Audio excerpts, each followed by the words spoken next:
Igbo kwenu, anyị ekwechirigo kpọmkwem were sị na asụsụ Igbo agaghị anwụ n'aka anyị. Ogbuonyeakpanti na-ewetara gị ozi a site na ntụziaka ndị Brothers at Newspedia.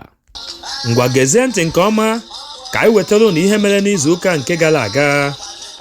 Onye minista na-elekọta Abuja anya a na-akpọ Nyesom Wike ekwuola na ugo eberego na mgbawu gbasara ndị niile nwere ụlọ na Abuja ma ha anaghị akwụ ụgwọ ala nke ha kwesịrị ịdị na-akwụ. O kwuru sị na ya ga-enye ha naanị izuụka na-abọ iji were hụ na ha kwụchasịrị ụgwọ niile nke ha jikọtara. O kwukwazịrị sị na ọ bụrụ na ha akwụchaghị ụgwọ ọbụla ha ji wee ruo oge ya nyere ha bụ izuụka abụọ, na ya ga-akagbu ikike e nyere ha iji were nwere ala ahụ ma nyefee ya ikike nyere ha n'aka ndị ọzọ bụ ndị nke nwere ego ha ga-eji were na-akwụ ya nwa ụgwọ kwamgbe na-enweghị mkpesa ọbụla. Wike kwuru sị na ndị mmadụ na-achọ ịdị na-ebi ebe ọkụ na-enwu n'egwu bụ ebe nke mara mma ma bụrụkwa isi obodo nke Naịjirịa, mana ha anaghị achọ ịdị na-akwụ ụgwọ nke a na-akwụ n'ebe mara mma. Na ya nwawa ụdị omume dị otu ahụ agaghị ekwe omume n'oge nke a ya na-achị. Ogbuonyeakpanti werezi ohere a wee na-akpọku ndị niile nwere ụlọ na Abuja ma jidekwa ụgwọ ya bụ ala ka ha gbaa mbọ mara ihe a ga-eme ya nwa bụ mbụna ka e were sụọ ya nri, maka na anyị niile ma ihe Wike pụrụ ime. Ọ bụ ya mere m ji were na-ewetara gị akụkọ a ka ị ghara isi na ọ dara gị mberede. Ọnụlụ gwakwa ibe ya. Onye isi ndị IPOB Maazị Nnamdi Kanu agbaala onye isi ndị DSS Yusuf Magaji akwụkwọ n'ụlọ ikpe maka nkwechiri nke o kwechiri ịjụ na agaghị egosipụta ndekọ ahụike emegasịrị ya bụ nke ha bụ ndị DSS jirigisịrị ike, n'agbanyeghị na ndị ụlọ ikpe agwago ha ka ha gosipụta ya.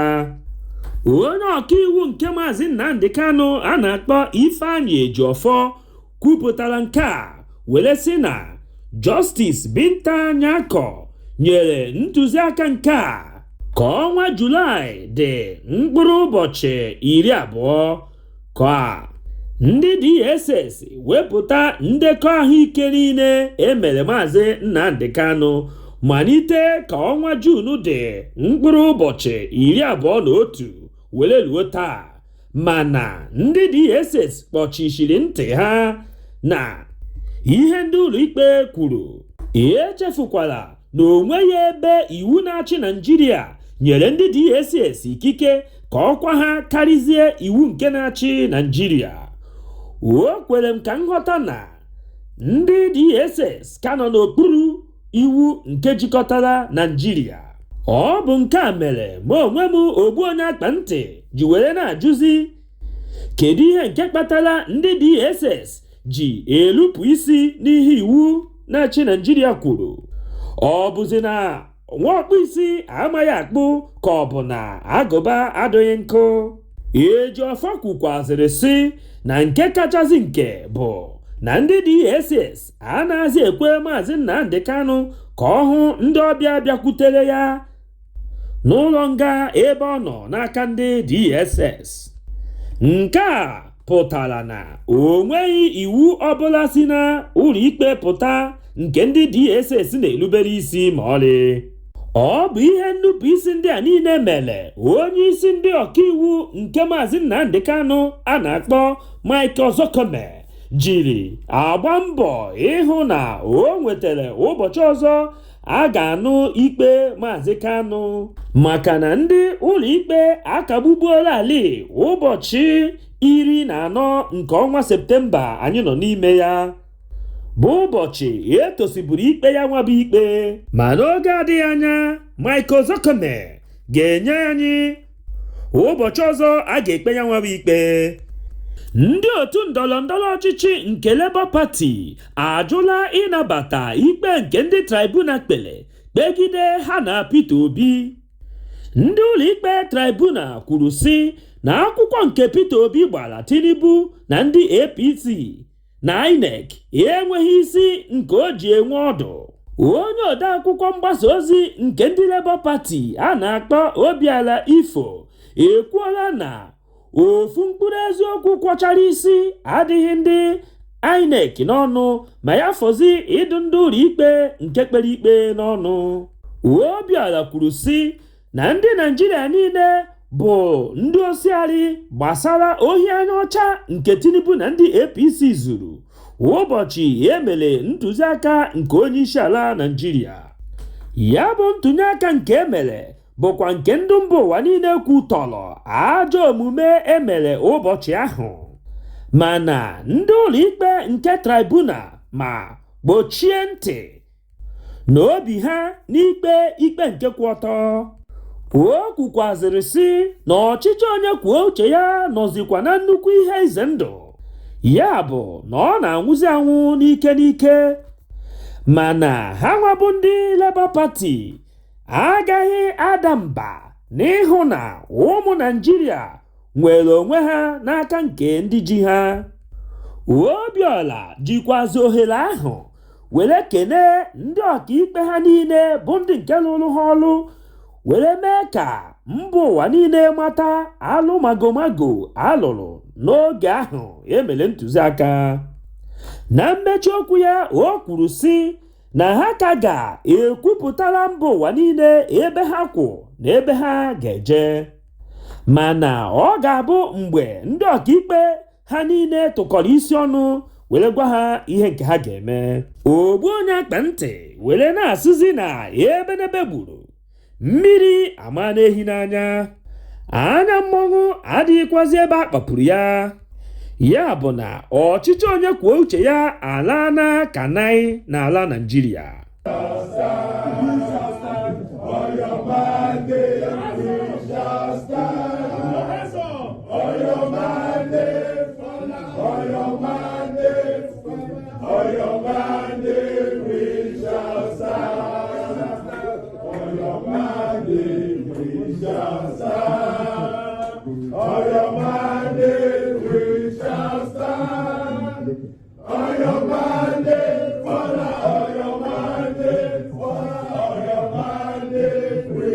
Gọọmenti etiti ekwuola na Port Harcourt Refinery ga-amalitekwa ịlụ ọrụ n'ọnwa Disemba afọ nke a anyị nọ n'ime ya, mana Olusegun Obasanjo bụ aka nke chịbụrụ Naịjirịa ekwuola sị na ọ bụ okpotokpo ashị nke kwọ nwa ka ha na-ashị. Obasanjo mere ka anyị mara na nchọpụta nke o mere nke o nwetara n'aka ndị Shell Corporation bụ na Port Harcourt Refinery enweghị ike ịrụ ọrụ n'ọnwa Disemba dịka Tinubu siri wee kwuo. OBJ kwukwara sị na ya nwawo refinery enweghị ike ịrụ ọrụ ebe ọ ka nọ n'aka ndị gọọmenti etiti. Ihe mere OBJ jiri kwuo okwu a bụ na mgbe ọ na-achị ọchịchị ọ kpọkuru ndị Shell Corporation were gwa ha ka ọ hanye ha Port Harcourt Refinery n'aka, mana ha jụrụ ajụ were sị ya na ọ gaghị ekwe omume. Ogbuonyeakpanti ga-agụpụtala ụnụ ihe anọ ndị Shell ji wee gwa Obasanjo na ọ gaghị ekwe omume. Nke mbụ bụ ihe a na-akpọ upstream. Ọ bụ ebe a ka ndị Shell si ekpote ego ka nshi ọbọgwụ, ya bụ n'ime ya ka uru juru. Nke abụọ bụ ihe nke a na-akpọ downstream. Ndị Shell na-eji ya emechara aka ha nwa obere ka o wee dịkwa ka a na-eme. Ihe nke atọ bụ na ọ bụrụ na ha dozie refinery Naịjirịa, ịma na ọ ga na-emebiri ha ahịa. Nakwazi ndị mba ụwa chọrọ nnukwute refinery zuru ka eme. Ihe nke anọ bụzi isi sekpụ ntị, ya bụ na e nwere nrụrụ aka nke pụrụ iche nke a na-akpọ corruption jupụtara n'ime refinery Naịjirịa. Ọ bụ ihe ndị a na-anọ mere na mgbe Obasanjo na-achị ala Naịjirịa na ọ chọrọ iwepụ ya bụ refinery n'aka ndị gọọmenti etiti were lesi ya Dangote na $50 mgbe ha bịakwutere ya wawa Obasanjo ikwe ya refinery ọnụ, mana oge Yar'Adua were ọchịchị n'aka, Obasanjo o nyeghachikwara refinery ahụ n'aka ndị gọọmenti etiti. OBJ wee kwuo sị na ọ bụ ihe mere otu a ka Naịjirịa ji wee tọọ n'ebe ha tọrọ n'ụbọchị taa. A na-ekwu na ọkụ gbara onye ọcha, ndị gọọmenti etiti a na-ajụ na ọ gbakwuru afụ ọnụ ya. Ụmụ Naịjirịa na-eti mkpu akwa na agụụ karịrị n'ala Naịjirịa. Tinubu a na-ebugokwa ọnụ ego nke a na-ele prepaid mita, n'agbanyeghị na ọkụ eletrik anaghị adị mgbe niile. Ndị Nigeria Electricity Regulation Commission kwupụtara nke a ụbọchị Tuzdee, mkpụrụ ụbọchị 5 n'ọnwa Septemba anyị nọ n'ime ya.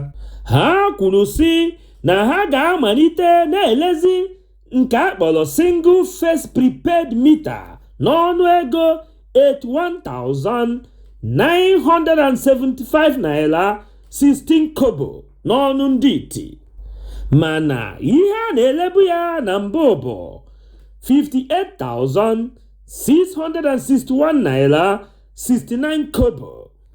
N'otu aka ahụ kwazi, ha kwukwa na ha ga-ewelitekwa ọnụego nke a na-ele 3-face prepaid meter, ya bụ nke a na-elebu 109,684 naira 36 kobo, mana n'oge ugbu a ha ga-amalite n'ile ya 143,836 naira 10 kobo.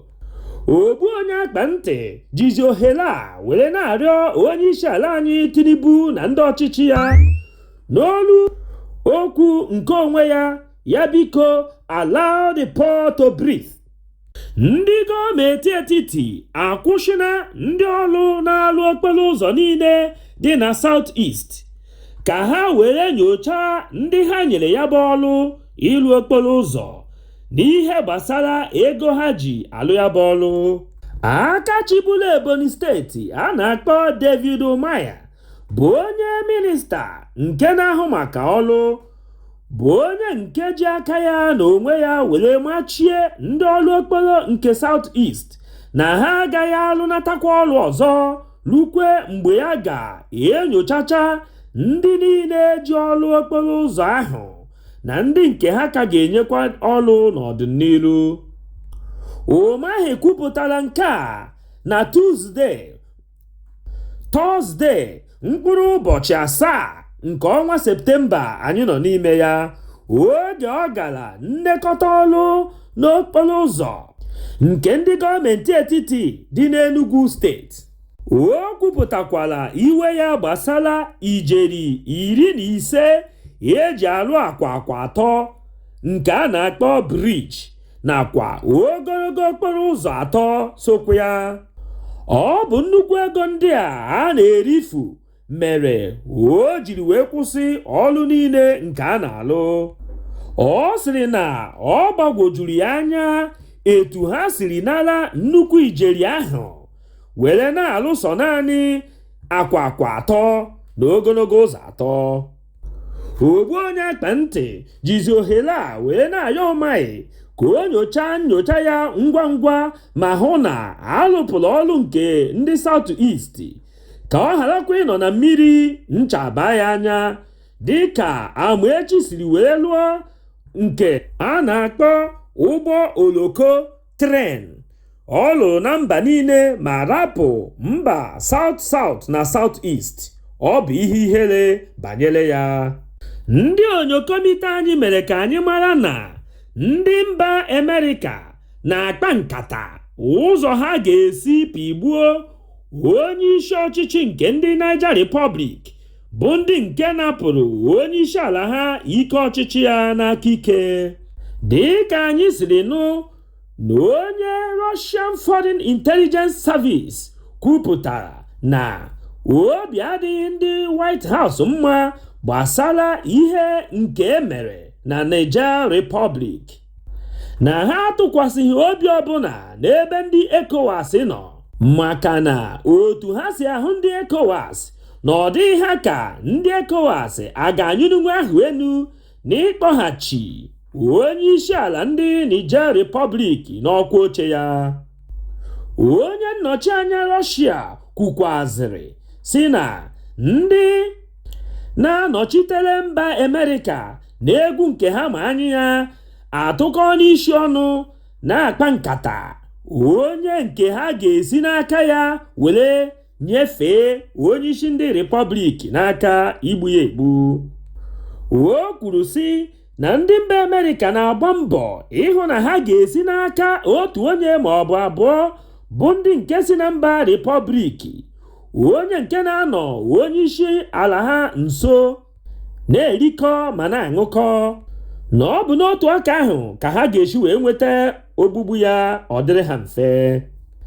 Chetakwa na ọ bụ oke bi n'ụlọ gwara oke bi n'ọhịa na azụ dị na ngịga. Onye nnọchite anya Russia kwukwazịrị si na onye ọbụla ndị mba Amerịka ga-eji were hazie mpigbu isi onye nke Niger Republic ahụ ga-abụrịrị onye nke natara ezigbo ọzụzụ n'aka ndị Pentagons School. Otu onye nkụzi ụka Catholic Church nke ama ama a na-akpọ Reverend Fada Ejikeme Mbaka nke Adoration Ministry Enugu Nigeria ekwukwana okwu ọzọ dịka o si ekwubu na mbụ. Reverend Fada Ejikeme bụ onye nke anaghị atụ mmadụ egwu n'ikwupụta ihe ọbụla ya na chi ya kpebiri. N'oge ugbu a o kwuru si na ihe nke na-eme na mba Niger Republic bụ obere ihe n'ihe nke ga-eme na mba Nigeria n'oge na-adịghị anya n'ihi ajọ ọchịchị nke Tinubu nakwa ndị ọchịchị nke Nigeria. Na-egbughị oge ọbụla a chọrọ nke unu gee ntị nụrụ ya n'ọnụ ya bụ Mbaka dịka o si wee kwuo ya. Nigerians, leaders who are thinking about how to go to Niger and help the democratic government to come back and blah, blah, blah, blah, blah. You don't know what you are saying, you know.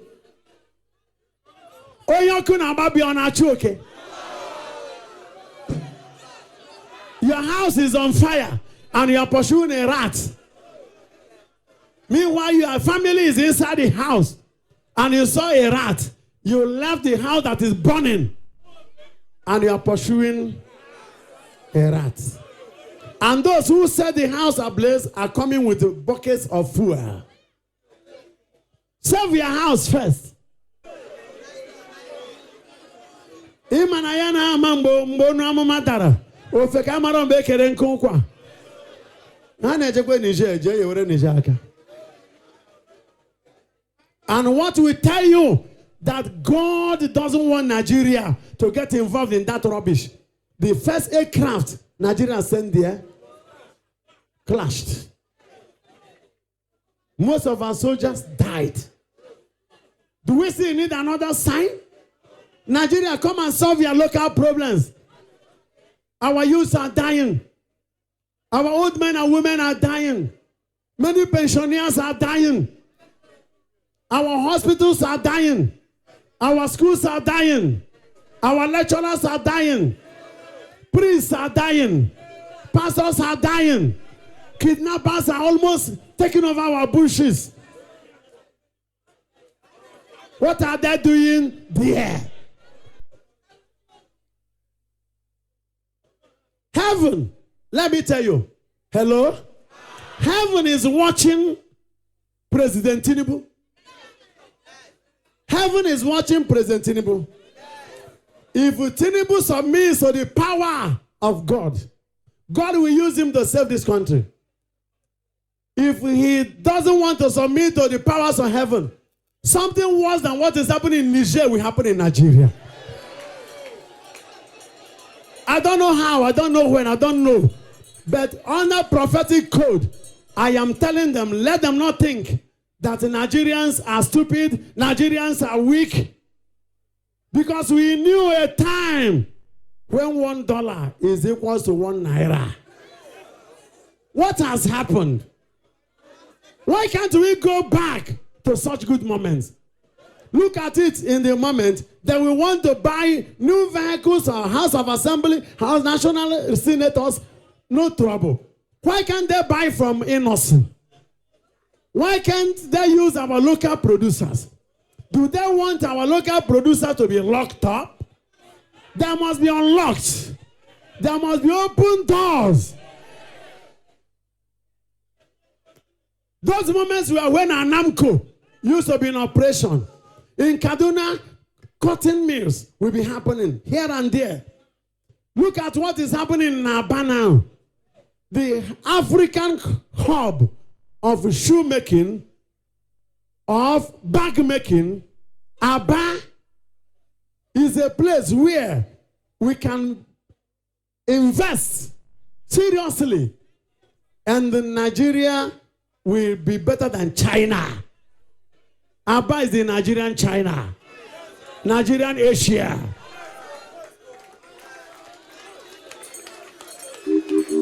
Thank to Jesus. So the youths who are locked up, the locking up will not be eternal. It will not continue forever. The youths, lift your hand and say, not forever. My locking up is not forever. I am looking unto God to open the doors for me. Oh Lord, open the doors for me. Dịka isiri nụ ya n'ọnụ Mbaka gbasara ihe ndị o kwuru, kedu ihe ị nwere ikwu gị onye nke na-ege ntị? Depụta ya na comment section. Ndị omekome a na-akpọ bandits agbaana ụlọ be fada nke ndị Katọlik ọkụ, ya bụ St. Raphael Catholic Church, Kafanchan Diocese, Kaduna State. Ya bụ ọkụ nke ha mụchanyere were gbagbuo otu onye seminarian a na-akpọ Stephen ebe ọ na-azọ isi onwe ya. Ukpo ọkụ ahụ were sugbuo ya. Ka mkpụrụ obi Stephen na ndị ọzọ nwụrụ anwụ zuru ike na ndokwa. Amen. Ndị onyokomite anyị mere ka anyị mara na ndị bandit ahụ bụ ndị nke mụchanyere ọkụ bịara n'igwe na-enweghị ụjọ ọbụla dị ha n'anya n'abalị ụbọchị Tọzdee were mụchaghị ụlọ ahụ ọkụ, ya na ụgbọala nke kwụ n'ihu ụlọ nakwa ụgbọ ọgbatumtum dị n'ihu ụlọ ahụ. Mgbe ebenebe dị otu a mesịrị, ndị uwe ojii nke Kaduna steeti gbatakwara na ebe ihe mere were kwuo na ha na-akpa nkata ka ha ga-esi were mara ndị nke lụrụ alụ ahụ wee nwụchie ha ncha. Ogbuonyeakpanti jizi ohere a were na-ayọ ndị gọọmenti etiti nakwazi gọọmenti nke Kaduna steeti ka ha mara ihe a ga-eme ya nwa mbụna wee sụọ ya nri, maka na kwa ụbọchị ka a na-anụ otu akụkọ, onweghị ihe a na-eme. Ya mere ihe dị otu a ji wee na-eme kwamgbe. Otu nwaanyị onye ọcha a na-akpọ Charidin Cook nke si na mba Amerịka awụchiena n'ala Naịjirịa n'obi aṅụrị were nala ihe niile nke a napụrụ ya bụ ndị wayo a na-akpọ yahoo. Ndị nnapụ nke a ji ụzọ aghụghọ were họrịa ya nwaada nke Amerịka na ha ga-anụ ya, mana otu abụghịzi. Ihe nke ndị nticha mmadụ napụrụ nwaanyị onye ọcha gụnyere nde 19 naanị, ya bụ 19 million naira, nnekwute ụlọ nke a na-akpọ duplex, otu ụgbọala nke a na-akpọ Lexus 350, iPhone 13 Pro Max nakwa ihe ndị ọzọ dịgasị iche iche. Ọ bụ ihe ndị a niile bụ ihe a hanyere n'aka nwaanyị onye ọcha Mrs. Cook. Ọ bụkwazi ndị EFCC nke Nigeria bụ ndị nke nwụchikọrọ ya nwa amadi a na-akpọ Elsas Ohoe, bụ onye nke eji Frederick Leonard were mara n'ihu akwụkwọ nke ịntanetị soshal midia. Frederick Leonard bụ aha onye na-eme ihe onyonyo ama ama nke ọma n'ihu akwụkwọ, mana ya nwa bụ nwa amadi Osas ji aha ahụ etichapụ ndị mmadụ bụ ndị nke dabara n'aka ya, dịka nwaanyị onye ọcha Amerịka si wee dabanye n'aka ya. Ogbuonyeakpanti jikwazi ohere a wee na-arịọ ndị niile na-eme ihe dị otu a ka unu biko wepụ aka enwe n'ofe ka ọ hapụ ịha aka mmadụ, maka na otu ụbọchị nwa enwe ga-aga ahịa mana ọ gaghị anata, dịka ọsasị si tọọ n'aka ndị EFCC were na-akọzi mmụọ nke chiri ya ọzọ. Ọ gwụla ka ọ ha anyị n'ọnụ n'ụbọchị tata. Echefukwana ibinyere anyị aka gị n'ebe edere subscribe. O nweghị ego gị ga-apụ na ibi aka na ya, kama ọ ga na-echetara gị mgbe ọbụla anyị wepụtara ihe onyonyo ka ị bụrụ ndị izizi ga-afụ ihe anyị wepụtara. Udo dịrị unu. Izuụka a anyị banyere ga-abụrụ anyị ihe ọma. Echefukwana ịtụsasị ozi a ka o rute onye ọbụla ntị. Kwuo ihe ọbụla gbasara gị ịnụrụ n'okpuru section comment section. Ogbuonyeakpanti were na-asịzi gị izuụka nke a anyị ga-abanye ga-abụrụ gị ngọzi. Ihe ọbụla ị na-eme bụ ihe dị mma, gị mere ya gaba. Udo dịrị unu.